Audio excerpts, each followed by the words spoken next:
All right, good morning, everybody. Good morning. Thank you for attending.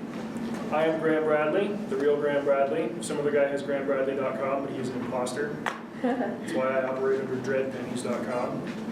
And this is How Do I Wreck This? This class is the result of 16, going on 17 years of my motoring career. I have broken a lot of things in a lot of different ways.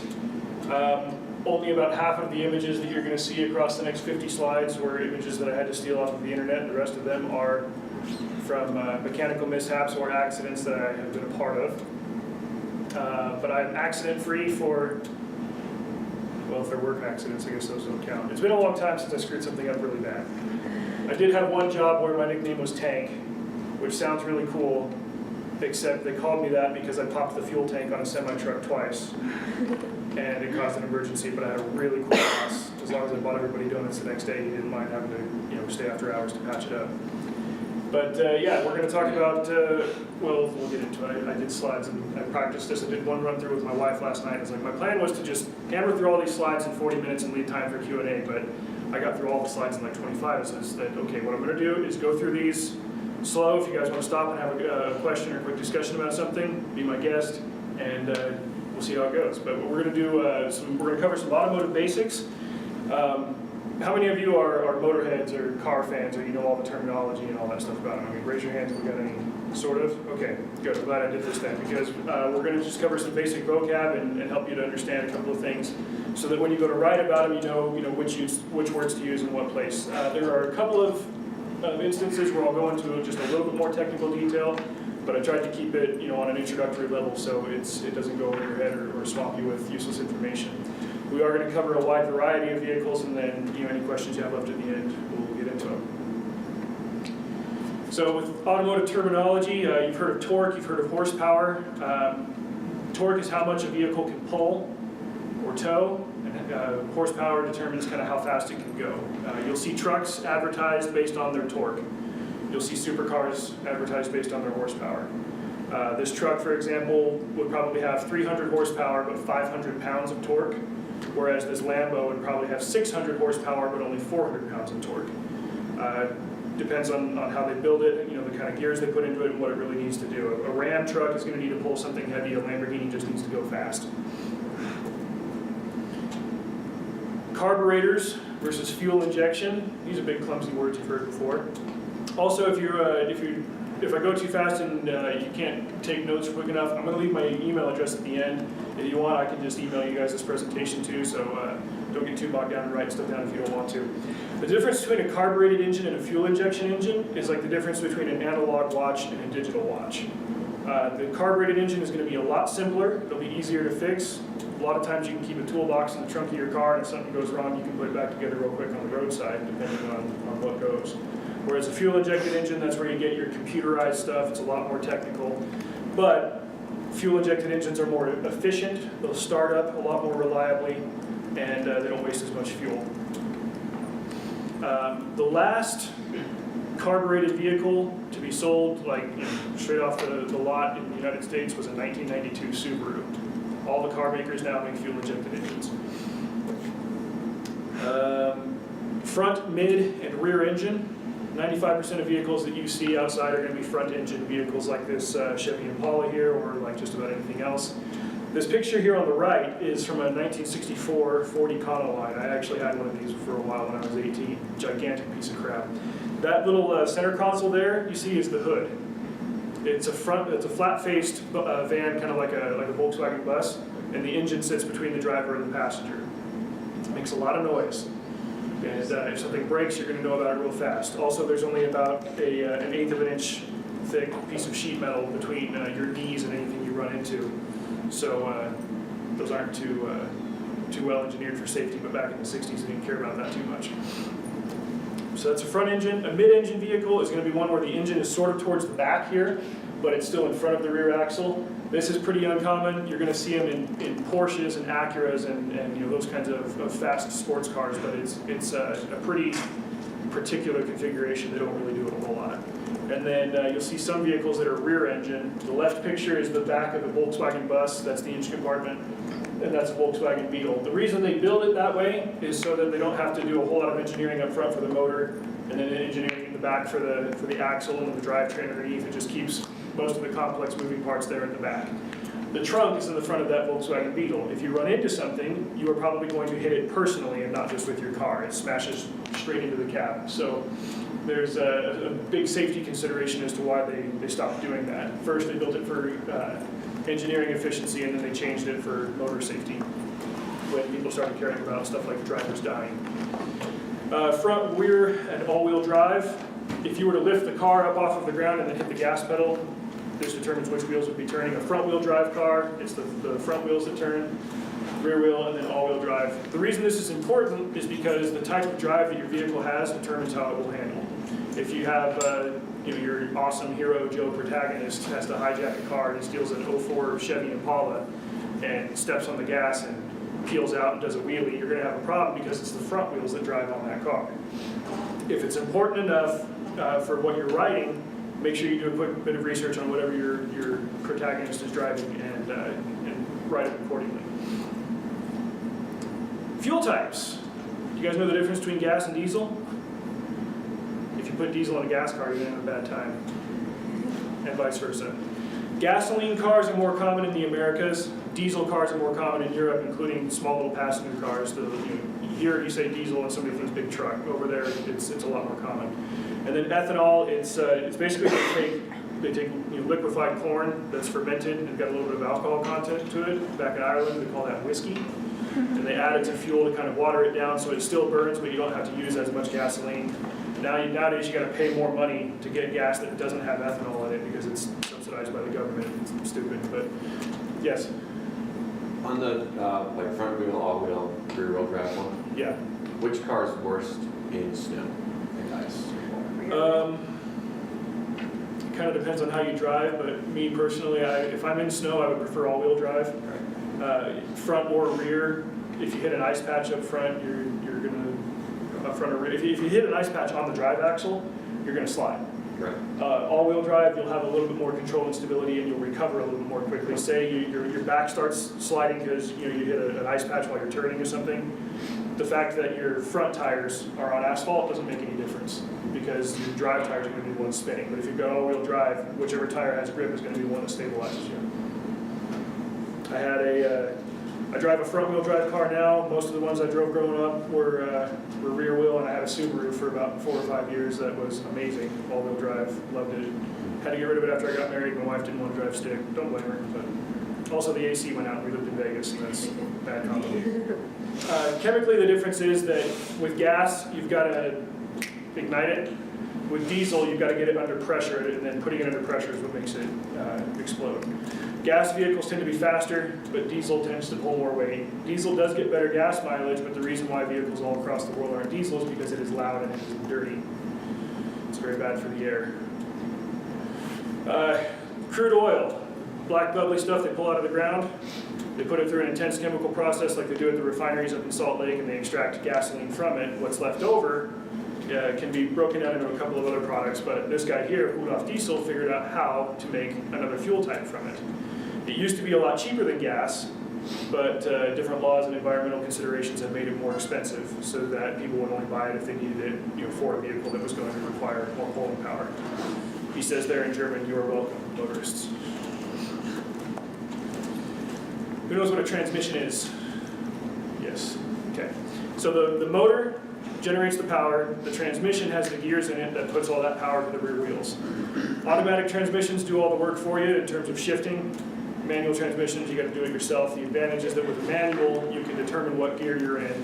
You can determine, if say you're going up a hill, if you're in an automatic transmission, it might say you need to be in fourth right now, and you lose a lot of power. If you said, no, I'm in a manual, I'm going to stick it in third, and I'm going to rev a little bit faster, but I'm going to get up this hill. Yes? So a lot of the cars now have, you can be auto, or you can actually manually just shift the That's clutch. what's called a manumatic, or Okay. a hybrid. You can set it in auto, but there will be a setting on there where you can bump it down or bump it up. That's a newer feature. It's kind of showed up in the last 10 years or so. It's as effective as driving regular manual or? No. In a word, no. It does give you some control, but because engines are all computerized and programmed to not let motorists beat them up as much, it will limit your ability to shift into certain gears depending on how fast you're going, or if you're under a load, or if you're going uphill. So it and won't stuff. let you shift it first and you're going 50? For example, no. Okay. But in their defense, say to buy a car this year, a brand new one that had a manumatic in it, yeah, if you were in 5th gear, you couldn't suddenly shift down to 1st. But if you were to buy a car from the 80s that had a stick shift in it, you still couldn't do it because they have a mechanical block to that called synchro mesh, which prevents you from shifting into a gear if you're going too fast to be in that gear.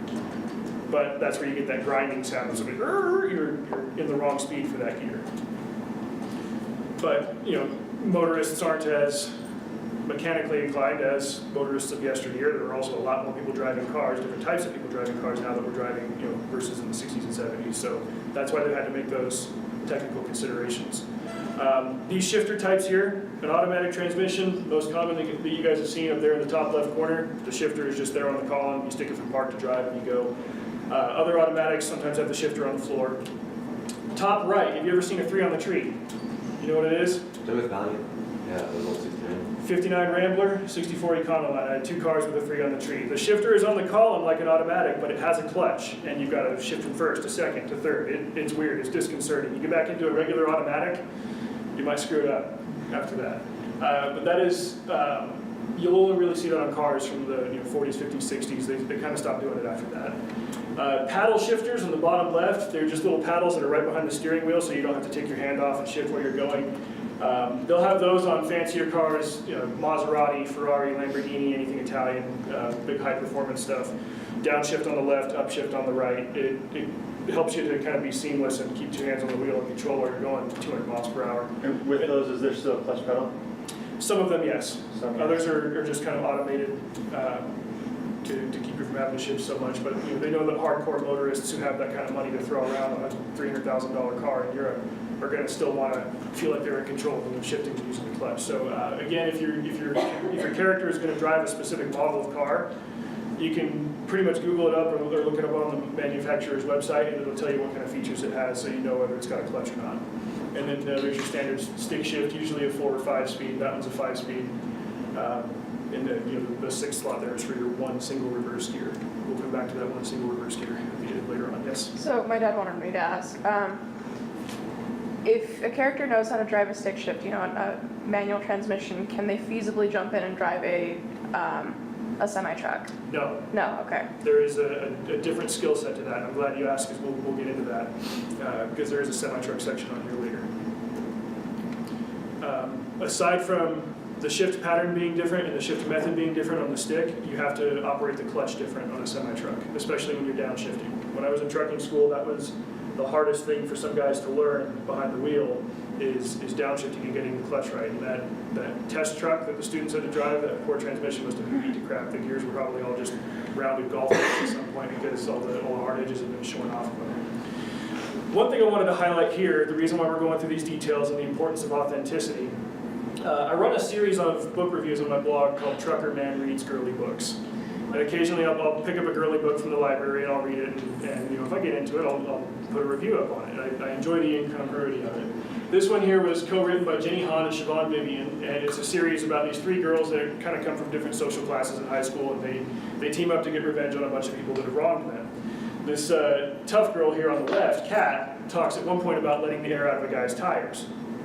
Now, I used to work at a tire shop when I was in high school. There's a particular tool for that. They call it a VCR, or a pour tool, that is, you unscrew the cap on a valve, and you stick that thing in there, and you can remove the core from the valve. So instead of having an air valve, you just basically have a tube that lets all the air out. Having Kat consider that and try to find one of those tools to do that shows that the authors either knew that firsthand or took the time to ask somebody how you would do this. They didn't just think, well, I'll go get a box cutter and I'll stab the side of his tire and that'll let all the air out. No, you'll break a box cutter. That's what you'll do. The tire's too strong for that. But that degree of authenticity for me, especially with a mechanical background, I read that as like, okay, they know what they're talking about. You know, it gave me a lot more confidence that whatever they were writing, they knew what they were talking about, and it got me into the story a little bit more. I still have to read the other two in there, but I was impressed that they did that. Research shows and authenticity matters. You don't have to put every bit of research into a story, but the author does need to know more than the reader. All right, tire blowouts. Let's see. Most of you look like you were old enough in the year 2000 to remember the giant issue with Ford and Firestone having a tire recall on the Explorers. They had a whole bunch of tires blowing out, especially when the hot summer months came around, and everybody was trying to figure out why. There are a couple of reasons why a tire might blow out. The less common one is that you had a bad batch at the factory. Maybe the steel was bad, maybe the rubber was bad. The most common reason for a tire blowout is that they are underinflated. The reason why is you can kind of see here on this tire on the left that it's got this shreds coming out of here. If you try to grab that, you're going to just stab your hand in about 100 places because that's steel cables inside there. Very thin little steel wires that they weave together into sheets before they dip it into rubber, and it gives that tire its strength and its shape. But you go and stick that tire on a 3,000-pound car and it's going to weigh it down. That's why they have you inflate it to a certain level, 32, 35 PSI usually on those. The problem is when it gets underinflated, you see how the tire bulges at the bottom of the ground? You get that bulge going, and then you get the car going at a high speed on a hot highway, and essentially you're taking all that steel and you're doing this to it. You ever take a paper clip apart, you bend it until it breaks? That steel gets hot when you keep bending it like that. Steel inside hot rubber will start to melt the rubber, will compromise its strength, and then eventually the rubber can't hold the air pressure that is in there and it blows out. That's why it was happening in the hot summer months. Now the problem, especially with that 2000 tire recall that Ford and Firestone had to do, it wasn't the tires. Ford had made a boo-boo and told people to set the pressure on their Explorers to about 29 PSI. It's 6 pounds less. Do the math on that one, it's about 80% of the level that it needs to be, and that was enough to compromise a lot of tire strength across the board, and that's why you had so many of those Explorers rolling over that summer. Especially on the freeways where they're going harder and faster and the roads are hot and they blow a tire. The other consideration is that there's a puncture. When I worked at a tire shop, 9 times out of 10, if a flat tire came in, it had a nail or a screw in it that somebody left in the road. Weirdest thing I found in a popped tire, spark plug. No idea how you get a spark plug through a tire. Like, it had to be jammed against the road and you had to hit it like 80 miles an hour, but by God, I found a spark plug in a tire. So if you didn't want to slash a tire, what tool would you use? You said box cutters would just break. If you can't use a VCR and you want to slash a tire, you're just going to need a sturdier knife, a buck knife, probably a good solid meat cleaver, and even then, because of how strong they are, if you were to take that and put it against the side of the tire and hit it with a hammer, then you could probably do it. You see, tough macho guys on movies that pull out their switchblade. No. I mean, maybe like Steve Austin could do it, but Chuck Norris just uses his finger straight through the sidewall. So yeah, I mean, I use the box cutter as an example because, and just out of habit, I carry one on me all the time. Look how thin that blade is. You can use it for cutting through tapes and cardboard pretty much, but anything sturdier than that, you're going to snap the blade. Done that plenty of times. All right, now let's get into different vehicle types. Motorcycles. There are different descriptions for different motorcycles. The one on the left is a dual sport. It's for off-road and on-road. You got your bullet bikes, you got your cruisers, you got your choppers, you got your dirt bikes. If your character needs to ride a specific kind, look it up, and you can get on some forums online or something. You can find out particular verbiage that people use when they're describing bikes. My brother, for example, had a dual sport for a long time. I had a simple Honda Nighthawk 250, which is a very good starting bike. A 250 is a good learning size. That just describes how big the engine is. There's a unique thing about bikes. We're going to get into fuel systems on cars in a minute, but bikes are engineered to be simple, so that they're lighter and that they have fewer parts that can go wrong. As such, bikes do not have fuel pumps. The tank right there, with the Honda wing on it, is sitting directly above the engine. That's your gas tank. The gas just falls right into the engine. However, gas is very light, gas evaporates. So if the tank is just open all the time and feeding gas into the engine, it can sit there and you can lose a gallon of gas in a couple of days, however long it takes to evaporate. So they have this valve here on the side that you turn to close off the gravity feed to the tank. The reason that's significant is because I have done this a couple of times, veteran riders do this all the time. You go out to the garage, you hop on your bike, you start it up, you drive away a half mile down the road, the engine dies because you forgot to open the valve. If it merits mentioning in your story, you go ahead and do that. If it's an inconvenience that you can throw in front of your character, go ahead and do that. Oops, I forgot to open the valve. I've done it on four-wheelers, I've done it on motorcycles, I did it on a dirt bike once. It's an easy mistake to make. Motorcycle controls. This is near and dear to my heart because I have read 2 or 3 different YA paranormal books that had the hot, hunky bad guy show up on a motorcycle and drop a quip and then turn on the engine and peel out and ride away by stepping on the gas pedal. I threw the book across the room when that happened. You guys all know what this motion is, the bikers do? This is your throttle. There is no gas pedal. This pedal, that's your brake. The controls on your bike, you use both hands and both feet. All of your shifting happens on the left side. This is your clutch, your shifter is your left foot.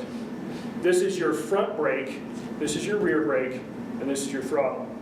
You see those guys that do the stunts where they smoke the rear tire on the bike? It's hard to get the grip that can do that, but you basically have to squeeze the brake and turn the throttle at the same time. It's hard to do. Tom Cruise can do it because he's Tom Cruise, but most guys can't. But that's a breakdown of the controls there. Front brake, rear brake, throttle, clutch, shifter. Again, I can email these slides to you guys later if you decide you want them. The accidental wheelie, also near and dear to my heart. August 28th, 2009, my little brother comes home with a Kawasaki 450 dirt bike. The difference between a dirt bike and a road bike is a dirt bike is going to have a lot more torque. It's also going to be lighter than a road bike. At this point, the biggest engine I had ever ridden was a 250. This was a 450. Bigger engine, more power. He shows me his new toy. This is pretty cool. I said, all right, cool. He goes, hey, you want to take it for a quick spin just up and down the street? Oh, yeah, it's awesome. Hop on this thing, boom, pop in first. Go down the road, nice power. I like it. It's a big, tall bike. Turn it around, come back, get it in a second. I'm going to open this thing up. Gave it a lot of power in a second. Got up to about 30 miles an hour. It wheelied. I did not expect this. It kept wheeling. I hit the asphalt. It hurt like hell. I cracked my tailbone. I shredded half the skin off of my shin. I tore up my forearms. I tore skin off of my palms, and I dislocated my right shoulder. And I caused about $1,200 in damage to my brother's bike. Too much power on a bike that is too light for that power, it will wheelie, it will throw you. YouTube is full of morons who have done this. You can get an idea of what it looks like and about how bad it hurts. I was also wearing a t-shirt and shorts at the time. Everybody asked me, well, were you wearing a helmet? I didn't hit my head, I hit everything else. The accidental wheelie is a real thing, especially if you don't know what you're doing. I knew what I was doing technically, but I had never ridden a bike with that particular configuration. That much power, that little weight. That's what happened. Road Rash Island sucks. Do not go there. You'll spend every waking moment for days wondering if the pain will end. Blowouts and slides on a bike are much worse than they are in a car. You got 4 tires on a car, you lose a tire, you still got 75% of your stability. Yet strangely, if you lose 1 tire on a bike, you lose a lot more than 50% of your stability. It is pretty much a guarantee that at any speed, if you lose a tire, you will fall over. If you lose that tire at high speed, you will probably die. My brother was. If it goes flat, that's the same thing. If it goes flat, you'll notice it pretty quickly. If it's the front tire and it goes flat, slowly but gradually, you're going to notice it pulling to one side or the other. If it's the back tire, you're just going to lose a lot of power. One of the differences between bike tires and car tires have tubes. Car tires do not. So even if you do have a flatter tire, it's easier to fix. You can even pull a back tire off with tools that you can keep underneath the seat and pump up the tire by hand. But if it goes flat, you can ride a little bit longer on a lower tire on a bike than you can in a car, just because it's the tube that's taking the abuse and not necessarily the tire. But blowouts, say you hit something on the road, say a bad guy shoots it, whatever's happening in your book, you have a better chance of surviving if the back tire goes out versus if the front tire does. You can still at least slow down. I wouldn't hit the brakes if you have a tire that goes out. Slow down, and you can just hold it steady and steer yourself off to the road. Same thing that you would do with a car. Now, accidental wheelies in a car are much less accidental. This is why we talked about drive types: front, rear, all-wheel. To do a wheelie in a car, you would need a heck of a lot of power, and it absolutely has to be rear-wheel drive. You guys recognize what movie this is from? Yes. Yep, the very first one. It being a car movie, they got the details right. This thing had 900 pounds of torque. you remember the example of the truck that I gave at the beginning, the one hauling that big old RV, it only had about 500. They stupidly overpowered this thing. They do it on purpose because it looks awesome when you do a wheelie in that car, but it also twists the frame of the car. The frame of the car, it looks, you know, like a flat box, kind of like this. If all the power is up here and you send all that twisting power back here, you do twist the frame of the car when you do that. You do it way too much and you're gonna have a car with one front tire off the ground, kind of permanently. What's the name of the car? That is a 1969 Dodge Charger. It probably has a 426 Hemi in it. I would imagine the transmission is a 4 on the floor, but since they built it up to do specifically that, they threw something custom in it. That big thing on the hood that looks like it was doing the little twisty parts thing, that's called a blower. On a carbureted engine, you call it a blower. On a fuel-injected engine, you call it a supercharger. It basically forces a lot more air and a lot more fuel a lot faster through the engine. Supercharged or blown engines like that don't last long. It wears them out mechanically. You grind metal off of the moving parts a lot faster than you would in a regular car. Blowouts and slides in a car. Same as with a bike, if you blow a steer tire, you have a greater chance of getting into an accident. Blow a rear tire, you can keep control. What you see in movies these days where cars are sliding out, spinning tires and smoking and it looks awesome and everything, very impossible to do on a modern vehicle unless you deactivate the traction control. Sometimes you can hit a switch and it turns off your traction control. Other times you'd have to do a mechanical or a computer bypass, get some techie under the hood who can plug something in. Okay, your traction control isn't working anymore. Now you can slide around and look all awesome. It has to be kind of specially designed to go that way. This tire right here is called a slick. You notice it doesn't have the regular grooves in it that a tire will have. Tires like this are specifically for racing vehicles. They're also designed to go on a particular type of pavement. Racetrack pavement is sticky, especially dragster pavement. If you've ever seen guys walking around there, like they've got to really work to pull their heels up off the ground because if they put glue on the asphalt, it helps hold the vehicles down while they shoot up to about 300 miles an hour in half a second. But you won't see a tire like this on a regular vehicle. Those ones though are the ones that are a little bit easier to smoke. As far as traction control, what year vehicle did that start to become a thing? And then the older As with any of these advanced features that have become kind of more standard and common nowadays, they started out as standard features or optional features on luxury vehicles earlier on. So you might have something like traction control on, say, like a Cadillac from the late 80s, early 90s onward. And then I would say probably in the last 10 to 15 years is when it became standard. So anything past 2000 probably has it? Or? It probably does. Again, if your character drives a specific type of vehicle, if he drives a 2003 Ford Crown Vic, okay, it probably has traction control because it was a cop car. But if he drives a 1972 Dodge Dart, I pity him, and it doesn't have traction control. He's also going to have a hard time stopping it. But if he goes in a straight line, he's good.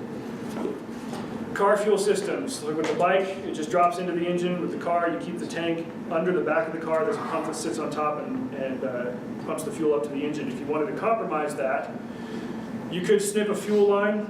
They're usually protected for obvious reasons. The thing that's more likely to happen to a fuel tank is, for whatever reason, if you decide that you have to drive a passenger car off-road where there are rocks and other debris and obstacles, it's more likely that you will puncture the fuel tank. There is an episode that Mythbusters did, debunking the Hollywood myth that if you puncture a fuel tank, your car is guaranteed to explode. They had a car driving around on a runway or something that they had punctured the tank. It was like gushing fuel. They had lit it on fire, and the tank was on fire and the car was still driving around in circles. It will burn. It is not a guarantee that it will explode. There are other things that you have to do to make fuel explode that way.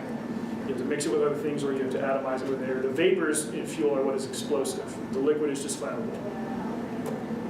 So like you punctured it in a way where like it was mixing with air more than it would explode? By mixing with air more, okay, we're going to get into a little bit of engineering discussion here. But going back to carburetors and fuel injectors, they pull fuel from the fuel tank up to the engine. The carburetor mixes that fuel with air, but it puts it through a process called atomization. It basically, like, you know what a humidifier does to water? It sprays a fine mist in the air. It kind of does that to the gas. It has to be mixed at about that level, and then it puts it under pressure, and then it ignites it. That's what makes the explosion. You need a couple of things to happen in order to get it to where it's explosive. Unless you were to mix it with another chemical or element or something like powdered laundry detergent. That's what Molotov cocktails are, it's laundry detergent and gasoline. And that's what explodes.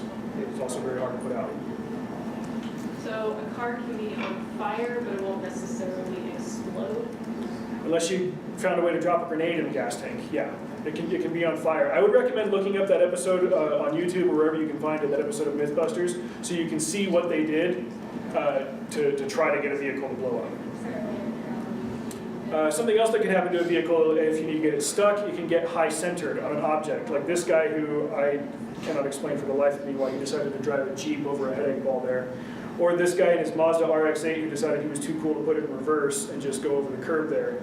Getting it high-centered means that you take enough weight off of the drive axle that it doesn't have traction and it can't push your vehicle.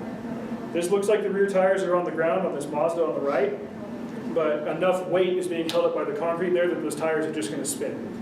He needs a tow truck to get him out of there, and his girlfriend is probably going to leave him because he's an idiot. She's telling the car it's going to be okay, she'll find a better boyfriend. Jumping cars, we all love to see this happen. Who knows what this is from?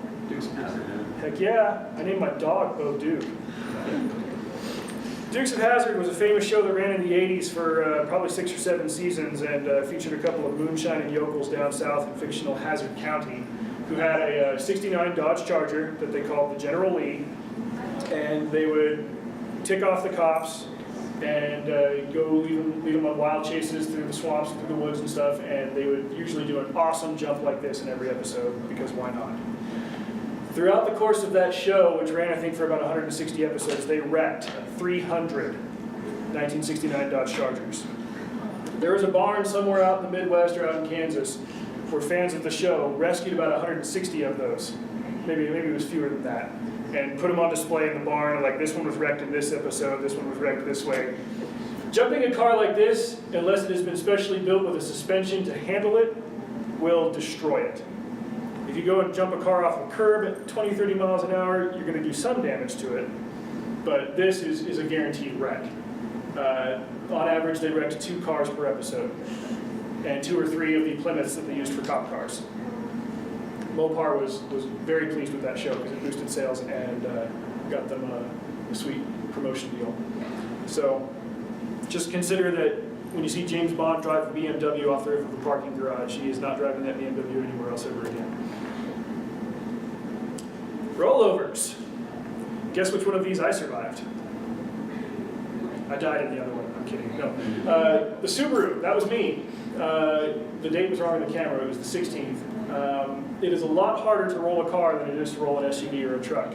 Center of gravity and so forth. What happened in that picture on the left, I was driving from Las Vegas to Provo. I set the cruise control at 80 miles an hour. I fell asleep. I was in the fast lane. I woke up when I swerved into the slow lane and cut off a semi-truck. He hit his air horn. I woke up. I overcorrected. That was an all-wheel drive vehicle, it had good tires on it, and I didn't initially flip over. I swerved super hard to the left, overcorrected again, swerved super hard to the right. The car did not flip until my front tires went off the road. My back tires had grip on the asphalt, my front tires were on the dirt. That changed the traction dynamic, that's what got the car up onto its side, and it landed on the roof.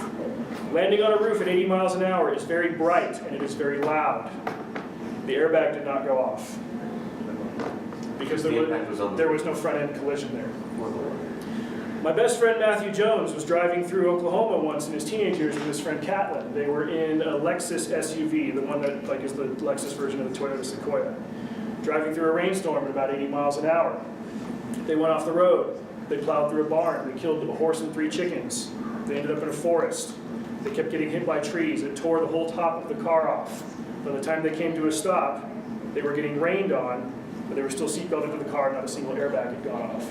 The only reason Catlin's dad didn't sue Lexus is because they didn't have a scratch on them. Airbags are designed to go off under very specific conditions, and whatever else hit that vehicle didn't hit the front end of the car hard enough to set off the airbags, and they were protected by the rest of it.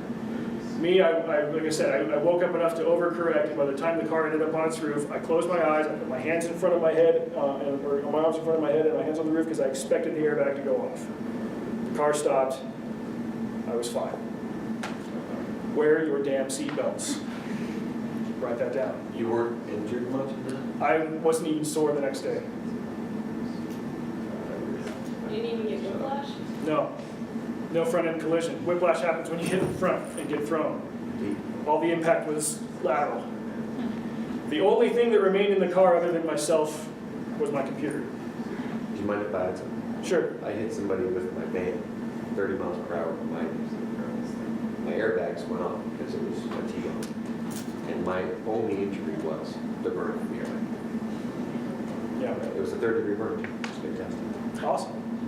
But it's better than a steering wheel going through your chest. Certainly. So, It was going 30 miles an hour. and an airbag is a choice between 2 injuries. Right. Did I see a hand go up? So anyway, like I said, with the car there, with an all-wheel drive car, I had to be going very fast, very sideways, and only have traction on one axle. With an SUV, like you see here on the right, you have to be going about 40 or 50 and then make a very sharp turn to get something like that to flip. When you were overcorrecting, did you hit the brakes? Or was the cruise control still? I can't powered? remember. I think the cruise control was still on. I don't remember using my feet. I was still waking up when it happened. Right. Which probably has a lot to do with why I wasn't sore, because I wasn't clenching up. It just, I knew steer, crap, flip, airbag, do this, airbag didn't go off, I was fine. Also, if you have a Red Bull in your car, drink it. Because I did. Dually trucks like this, dually is the slang word for it. The real word is dual rear wheel, but that's hard to do in an R and a W sound. People just call them dualies. You can still flip one of those, but it's a lot harder. They're designed to be more stable. Something like this with 2 rear wheels on the back is designed to pull something big and heavy and give it more stability while it's towing. So again, if your character drives a particular type of vehicle, be aware of what that vehicle can and can't do.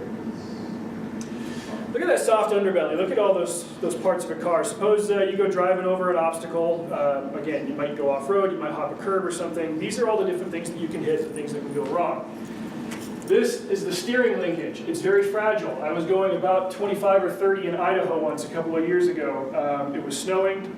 I hit a very slick patch, I guess, and just it sort of pulled the car off to the side of the road, and I bumped into a curb. Again, 30 miles an hour or less. It snapped that linkage. It cost me $1,400 to repair at Christmas, out of town. It sucks. This right here is the oil pan under your engine. This right here is the transmission fluid pan under your transmission. You puncture either of those, you lose the fluid in that, engine's gone. These right here are exhaust pipes heading into catalytic converters, which control emissions. These are the mufflers, which control sound. You puncture anything in the exhaust system, you're going to lose power, and it's going to be a lot louder. I had an 82 F-150 in high school with a side exhaust. The engine had a problem with backfiring, but you could get it up going really fast before it would backfire. It was awesome. And I pulled it up next to this guy that I was not racing on the way home from school, a friend of mine. I pulled up next to him and got it going really fast, and then backed off the gas. The engine backfired so hard that it blew open the side of the muffler. But it sounded like a muscle car after that. It was really sick. I had a 302 V8 in it. It was awesome. I didn't have as much power, but it was a piece of crap truck, but it sounded really cool. So, and then of course the fuel tank that we talked about. Now this is something where you might want to take notes. Losing the fluid in your engine, losing the oil, is going to have a different effect than losing the fluid in your transmission. Oil is there to keep the moving parts in your engine from shredding apart. It's metal on metal, and when they get moving as fast as they do, if it's dry, then that metal will get so hot that it will melt and shred. I have had this happen to an engine before, not through fault of my own, it was just a crappy engine. But it goes terminal. That's also what's called throwing a rod, a connecting rod on your engine. If it runs dry and it comes apart, you threw a rod and the whole engine won't work. Yeah, that happened to me on I-80. Sucks, huh? Well, it was interesting because I'm driving my car and suddenly I'm not accelerating anymore. I'm like, what's up? And Yeah. so I pulled over to the side and I'm like, yep, your whole engine You'll burned. usually hear that sound, but I just got the 5-minute warning, so I'm going to hurry through some of the rest of this. Sorry, we're having too many good conversations here. You lose the transmission fluid, the gears are still seized up and can't move. Pipe muffler, gas, we talked about that. Brakes. This is something I'm going to have to condense pretty quick here. You can write that down if you want. Cars have hydraulic brakes that are operated with fluid. Big old semi-trucks and commercial vehicles have air brakes that are operated with air pressure. The big difference between the two, and Jared has heard me complain about this numerous times, is, let me see if I can find that slide. That's radiators. If you lose the radiator, your engine will overheat and it won't run. I had a section there on coolant and antifreeze. Since we are in the 5-minute zone, I do recommend that you email me if you have any questions about these other things. Driving backwards. A car that has 5 forward gears will only have 1 backwards gear. It looks cool when Nicolas Cage is driving a Shelby Cobra GT500 backwards in a car chase in a movie. But fun fact, he can only do that at about 10 miles an hour, and the engine will be going the whole time. So you can't go as fast backwards, you can't forward. Big rigs. This is what I wanted to emphasize on, okay, yeah, you can't pop a wheel in a big rig if you do this, I hate you. Spinning out, blowing a tire. Blowing a tire is not as dangerous on a big rig because you have so many of them, again, unless you blow a steer tire. But if you blow a tire on the drive axle, trucks have 10 tires on them. Do they know right away? Is it obvious? You'll hear it. I've lost a tire on the drive axle and a tire on a trailer. It's an unmistakable sound. It's a pretty solid but muted boom. And you can feel it. But they're not going to drive for miles without realizing it.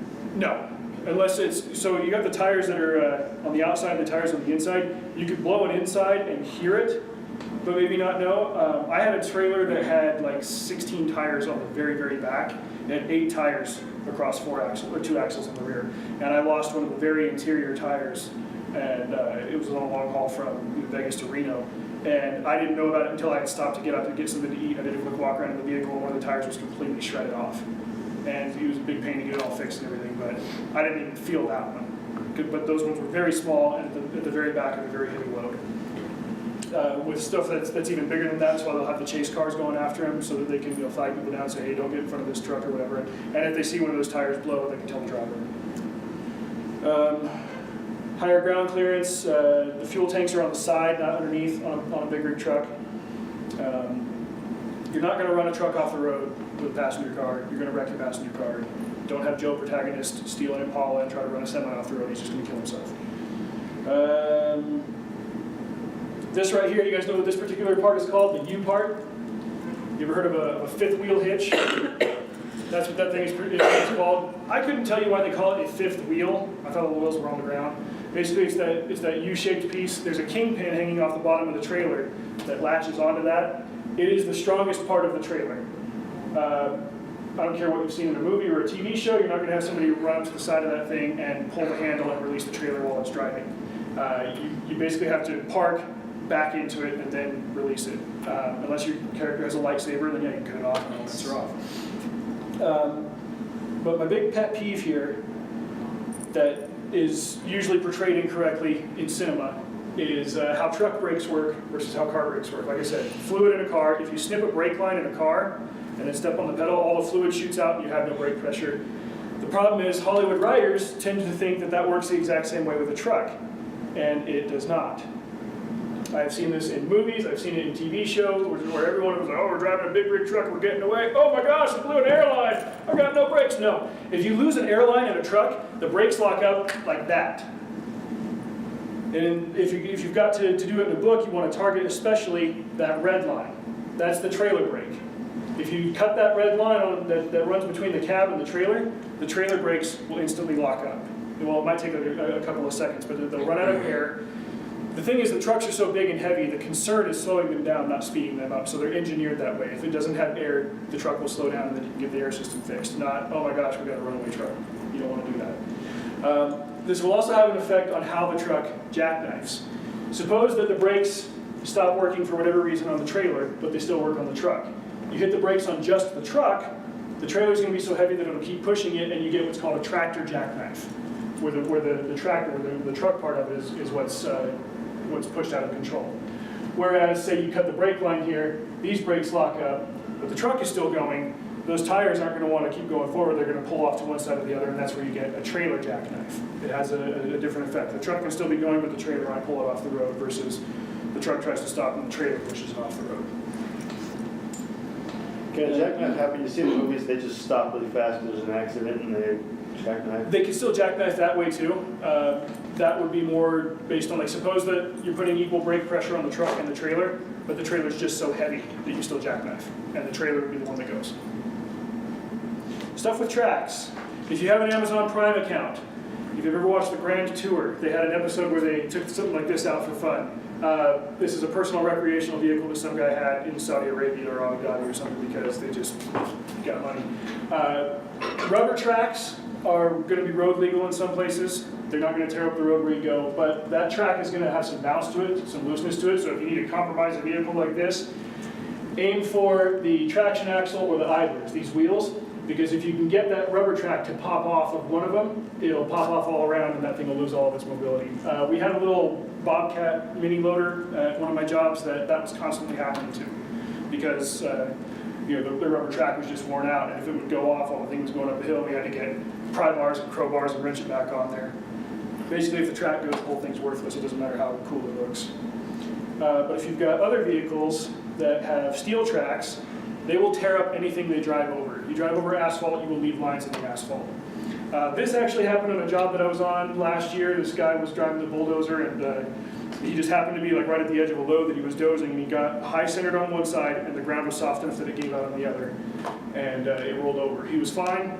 The cage on top of that thing, the cab, has what's called a rollover protection system, ROPS. It can take a whole lot of a beating. To tell you, if you're in one of those heavy-duty vehicles and it starts to roll over for whatever reason, you don't unbuckle, you don't try to drop out, you keep your seatbelt on, you just hold on. The thing will roll, you'll get a little bit shaken up, you'll be fine. That was going to be funny, but there's too much, no, we're trying to get into it. Something else to consider here. This is a 500-ton hydraulic crane. I worked cranes for 2 years. I never drove one of those. I drove a support vehicle that hold the counterweights for it. This is a single engine vehicle, even though it has two functions. It can drive on its own and then it can work the crane. It can't do both at the same time, even though it looks really cool when you do. You guys know this movie? That was Terminator, wasn't it? Terminator 3. Give that girl a cookie. The evil Terminator from the future, you know, controls the computer brain in the crane and makes it go on this massive chase scene where it's driving for some reason with the outriggers out, which is a whole other problem. And then the boom on the crane swinging into stuff and destroying it. Here's the real problem for me, aside from the fact that it just can't do this. This whole stack of counterweights here is a butt ton of weight. My job as a driver was to pull a trailer with just 2 of those counterweights on it that weighed probably about 20,000 pounds each. They were massively heavy, and that's what gives it the crane its lifting power. But you don't drive around with those counterweights on it all the time because it's bad for the crane. You end up smashing it. Vehicles like that have what is called a power takeoff. It's a single engine vehicle, like I said. You use the engine for driving, you get your crane to the job site, and then you switch the power from the drivetrain to the crane part. Some vehicles can use both functions at the same time, but not very well. I drove a service truck, for example, that had a fuel pump on the back, and if I had the PTO engaged so that I could pump fuel, the truck would not drive. But I had a bulk truck that dispensed explosive powder that could drive a little bit because it was designed to do that. You could have it to where it was pumping explosives into a hole, you put it into a gear, you pull forward to the next hole, you pump it again. You wouldn't have to keep taking the PTO off and on. But generally, if a vehicle has 2 functions, it can't do both at the same time. However, there is the occasional exception. This can happen if you forgot to take the PTO off in this dump truck, for example, which only has one part, this hydraulic ram here that lifts it up. He probably forgot to take it off. He got on the highway. The PTO was taking so much power from the engine that it just engaged the ram and lifted the bed on that. You can find a lot of pictures on Google of trucks that did this. Apparently it's an easy mistake to make. I don't know, I've never run a dump truck. But generally, your awesome robot from the future, even though she can control the computer in the crane, she can't make a crane bypass its own hardware functionality. If somebody asked me to include aircraft in here, it's pretty easy to wreck an aircraft, you just crash it. But the particular vulnerabilities on an airship, for example, puncture the envelope on a blimp or a zeppelin. With helicopters, the propeller here is what gives you your lift. The problem is once you get off the ground, it can't tell whether it needs to spin the propeller or whether it needs to spin the whole rest of the helicopter, which is why it has a tail rotor to keep it from turning one way or the other if it doesn't want to. You compromise that, whole thing comes down. Compromise the propeller, whole thing comes down. With planes, they're pretty much built so that nothing is on them on the outside that doesn't need to be there. So the wing flaps or the tail flaps, you compromise that, you can't raise, you can't lower, it can't turn. throw a bird you don't like through the turbine, you're gonna have some problems. I don't know a whole ton about aviation. I had to ask a couple of guys, but the most common expression that I've heard is generally, if you sneeze, you're dead, because the controls to those are so sensitive. A note on turbines, which are the engines that are used in helicopters and airplanes and stuff. Back in the 60s, Dodge tried putting a turbine into a car to see if it would be more efficient than a piston engine. It is not. Turbines need to be under a constant load. Planes are always going full throttle, whereas cars are speeding up, slowing down, speeding up, slowing down. That's not an efficient use of a turbine. It also puts out a stupid amount of heat. Now, if you're Jay Leno and you have millions of dollars and a garage full of all kinds of weird cars and vehicles and toys and stuff, you can afford a motorcycle that has an old helicopter turbine in it. The problem is the exhaust puts out so much heat that if a Honda with a plastic bumper gets too close to you at a stoplight, you will melt the front of that car. Turbines are hot. They're useless in vehicles. I'm going to take some notes here, additional resources if you want to watch some TV shows that actually get it right in terms of mechanics and accidents and things like that. One of my personal favorites, a guilty pleasure of mine, is Highway Through Hell. It's a Canadian reality TV show. It's on Netflix. This is a wrecking crew that pulls wrecked vehicles off of a frozen over highway in Canada in the winter. And there's a lot of stuff that you can learn from it in terms of how different types of vehicles work. Top Gear, again, a personal favorite. Be warned, at times they do tell a lot of inappropriate jokes because they're British. Ice Road Truckers, you probably heard of that one. It's where the long-haul truckers go over frozen roads in Alaska in the wintertime. Mythbusters covers a whole range of topics. Look up the automotive stuff. And then if you want to read some very good articles, howstuffworks.com has a lot of good visual demonstrations of how different parts of cars work and how they might be compromised if it's necessary to write it that way in your story. And alas, here we are. So, thanks for asking questions along the way, everybody. Thanks for coming to the class. And if you want to write down my email address, if you've got any other questions or you want me to send some of these slides to you, go ahead and drop me a line. I'd love to hear from you. I'd love to help you out. So, this was the first class that I've ever taught at LTUE. I've been on panels for like 4 years, but they finally approved this one. So, I'm really glad that y'all came out and made it a success. Thank you for being here.